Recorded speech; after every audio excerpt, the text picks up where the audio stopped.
Life is not all on you. It's much bigger than you. Do you blame yourself for the bad stuff in your life? The failures, mistakes, problems, challenges, it's all because somewhere along the line you messed up. You are to blame. Something about you is not good enough. You made a mistake. You were wrong, bad, or incapable. Maybe your kids aren't doing that well at school, or you're not earning enough money, or you have problems with your health. Perhaps it's just a general sense of not being where you want to be in life, and you place sole responsibility for that on your own shoulders. What about the good stuff?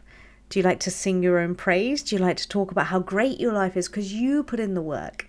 All those successes are because of your capability, your skills, your decisions. You made the right ones. So your wins are also firmly on your own shoulders. This is certainly a little more empowering than just blaming yourself for the bad stuff. However, it still misses an important piece of the puzzle, which is that your life is not all on you.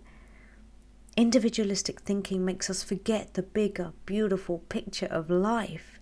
Individualistic thinking says, I make my life how it is. My life is all on me. If I just take the right actions and put in the work, then it will happen as I want it to. This is often taught as a very empowering message in the world of self-help and motivation. But it doesn't account for the fact that none of us exist in complete isolation. All aspects of our lives are affected by other people, culture, society, systems, resources, past and present.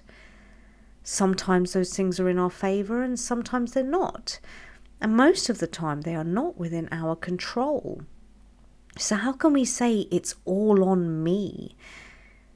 By far the biggest variable in our lives that I find is omitted is the presence of a divine creator, that which I call God.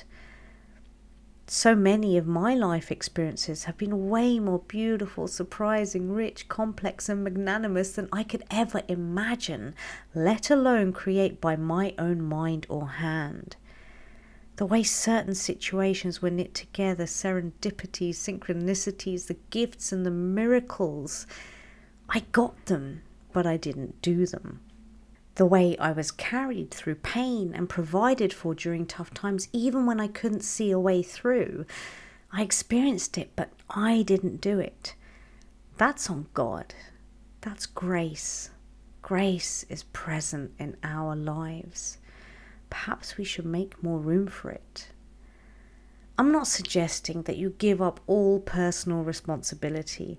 I'm not saying that we lay down like inanimate blobs and say, well, my life is not on me then, is it? It's on God or systems or culture or other people.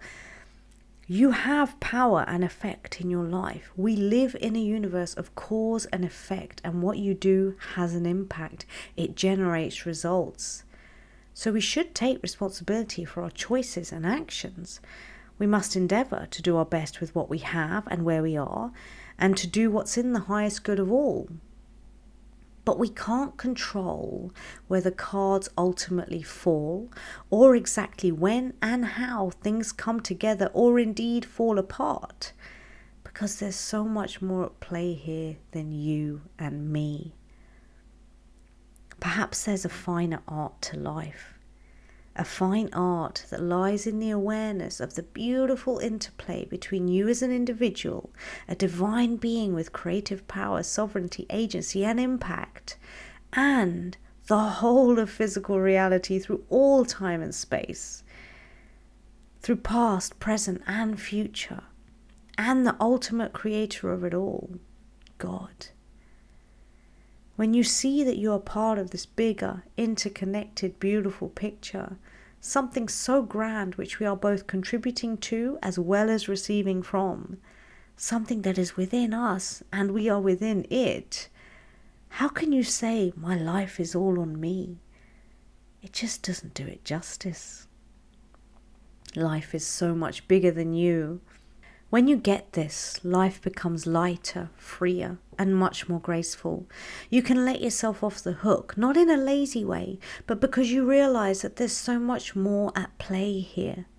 And so you don't need to carry it all on your own shoulders. And you also can't take full credit for all your wins. Your shoulders aren't big enough either way. I believe this is how we are meant to experience our precious time here on earth. Not as individuals, alone, carrying a heavy load, or lifting trophies above our singular heads, but as divine, interconnected beings, playing our role in a huge cosmic soup that spans all time and space, supported, guided, and held by God. Would you take that, or it's all on me?